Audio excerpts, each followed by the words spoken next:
a lot of people, a lot of young guys are going to want to know, like, man, I want to look like Lawrence Ballenger. You know what I mean? So from a training perspective, a general philosophy on like your training, like, what would you say? What's your overall training philosophy? I think my overall training philosophy is like a power bodybuilding, because bodybuilding, I love it. It's a great way to train and kind of bring out your artistic way of shaping and growing your body, but as well as who wants to be big and weak? Yeah. Like, that's one of my things as well. It's like, well, if I'm going to be a larger guy, I want to be strong as well. But when people see you big and strong, they're like, well, you still can't move. So growing up as an athlete, I always wanted to keep somewhat of a athletic background. So as I get older, I can run, jump, and still, when that day comes, hopefully it's still a few years away, have a kid and a family that I'm able to grow up with them and still take on regular activities and kind of make this not just a 5 to 10 year span inside of a fitness field, but to make it actually a lifestyle that I can, keep going over the years. That's awesome. So when you talk, let's go into those things. So do you divide your training like cycle? Say you're doing like an 8-week training cycle. Do you divide that into phases where you do focus more on like bodybuilding, then you focus on strength, and then power? Do you put them all together? How do you generally, like right now you're getting ready to do, an 8-week mass cycle. How do you divide those up? When I'm doing a serious mass cycle, it's actually phases where you're trying to get up your tendon strength and build up some endurance. So when you get to the heavy phase of the program, that you're actually able to lift heavier without being so exhausted, and you still have a little bit of cardiovascular strength. Because I never really want to fully lose that cardiovascular strength where you're only able to do 5 reps and the weight's not heavy, you're just gassed and you can't actually just breathe. If you can actually have enough oxygen in the muscle, you can probably do a lot more. So I never want to fully lose that, and that's one thing that I always want to incorporate into the training. That's awesome. So talk to us about that. Let's say like someone's like, okay, cool. What is Lawrence's like bodybuilding, conditioning, cardiovascular type training style? What does that look like? Like, it's definitely no cardio. I can promise you that. All right. But the thing is, I know this is funny, is that most people I've ever seen training with you are gassed. So like what? So how does that look? Well, like we talked about earlier, one thing I really like is like monster sets or pre-exhausting, something where you have to do a lot of reps inside the workout. Most people's workouts are between 100 and 300 reps for the whole hour to hour and a half span. I like to do 200 or 300 reps within the first 15 minutes or the last 15 minutes. Wow. And it just really shows your endurance. And it also just kind of makes you mentally strong, because I think that's one thing that people forget when they're training is keeping the intensity and really pushing your body to the limit. And sets like that, I think, help your cardiovascular and just your mental strength of, I can work past this. I'm stronger than this. This is just a temporary pain versus an actual like breaking down of actual hurting yourself. Wow. So now when you do that, let's say you're doing the first 15 minutes, you might do like 200 reps in the first 15 minutes. How many sets do you usually cover that over? It depends on my goal. So sometimes if it's more strength wise, it might be 6 to 7 sets. But if we're just really going at it like a monster sets, it'll be like 4. Wow. 3 to 4 sets. Wow, that's incredible. But the time under tension is probably 6 minutes a set, 5 minutes a set. And then most people are gassed and they never even make it to the rest of the workout, or they never come back. Exactly. Now I remember like when we talked about this when we did some filming yesterday. But for people who haven't seen that, like talk about some of the intensification methods that you get to 100 reps. Like when you talk about like you like powerbomb type sets. Yes.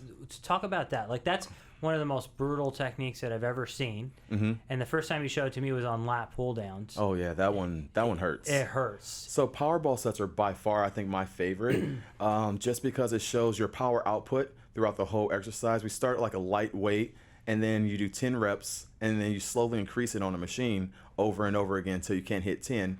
But most people would stop at that point, but we fully restart at the starting point and do it as many times as possible until you can't move the pin more than 2 or 3 racks. And it takes so long once you get adapted to the actual workout that you're underneath the machine for 5, 7, sometimes 10 minutes. And most people are just totally gassed by that point. That's crazy. The metabolic like response that you get that next day of the cell swelling, like you still have a pump probably 2 to 3 days later, and it just looks great.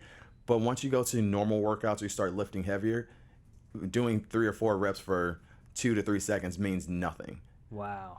That's good. And that's one of the things I think that's really amazing about your conditioning. Mm-hmm. You always have that veiny, vascular look.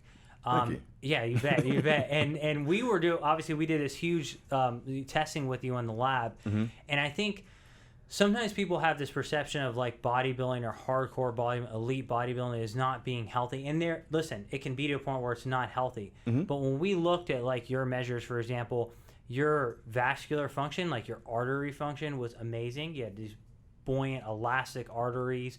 Your blood pressure was perfect.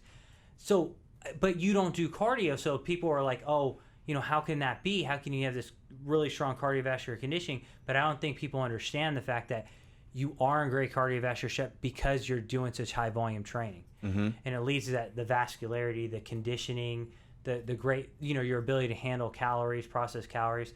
So I think that's important to understand from a lot of people is how important that is to training. I think most people don't actually train at a high enough intensity throughout their workouts, or they follow a plan that isn't customized to them. I think a lot of people need to find plans that help them actually achieve their goal versus just copying and pasting what another person does, because it doesn't always work like that. Sometimes you need to know what other intensification methods you can use to actually help yourself achieve your goals and kind of keep your intensity going all the way through your workout. Right now, speaking of intensification methods, we talk about on this bodybuilding phase, this high rep, high volume phase. We talked a lot about when you're training, for example, with these power sets or these high volume sets. What are some other intensification methods what are your favorite? What are your top 3 in the bodybuilding phase to get high volume? High volume. Number 1 be Powerball. Number 2 would be monster sets. That's something that I think not enough people incorporate. It's adding just almost like an AMRAP type of deal to your workout, because it forces you to keep a certain pace and it forces you to really push yourself. And I think that's just something that most people really don't do. It's a mental aspect. They always hold something for the next workout or for the next day or for the next rep, but for why? Yeah. So you can, pardon my French, it's a big dick show at the gym. Right. And you're just like, what am I doing this for? Yeah. Am I actually using the weights in this process to actually gain muscle and gain size and get the body style that I'm looking for? Or are you just trying to show off for the girl at the gym that doesn't even notice you anyway? Right. Right. Exactly. Right.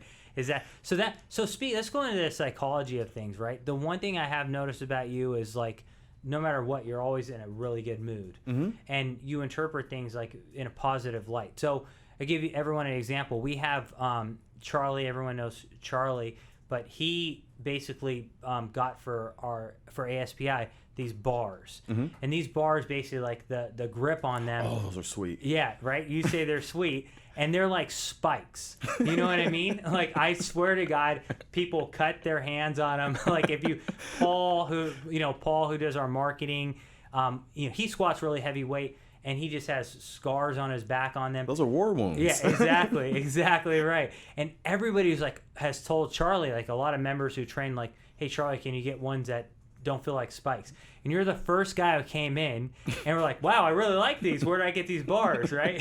So, what is it? How can you be happy or like push through this and still keep such a positive attitude when clearly when you're trained like that, you have to sometimes be in agony. So what's that mindset? Well, as everyone knows, like, change comes from a discomfort place. So if you're not in an uncomfortable place, you're probably not growing in any aspect of life. So if it's not challenging, it's not hard, it's not rough, quote unquote, you're not getting any better. You're not progressing. You're not challenging yourself. So I want everything in life to be difficult. Gotcha. Everything in life to be rough and somewhat hard. Because if there's no pain, that's obviously, for me, personally, I don't think you're moving anywhere forward. You're not trying hard enough. That's a great point. That's a really great point. And then you have to be happy, because why not be happy? Yeah. If you're wanting to change yourself and become better every single day in every aspect, that's the reason you wake up in the morning, is to progress. So why not wake up happy that you have another day to prove yourself? And yesterday might have been a slight failure, but work harder the next day. There's always another day to prove yourself. Agreed, 100%.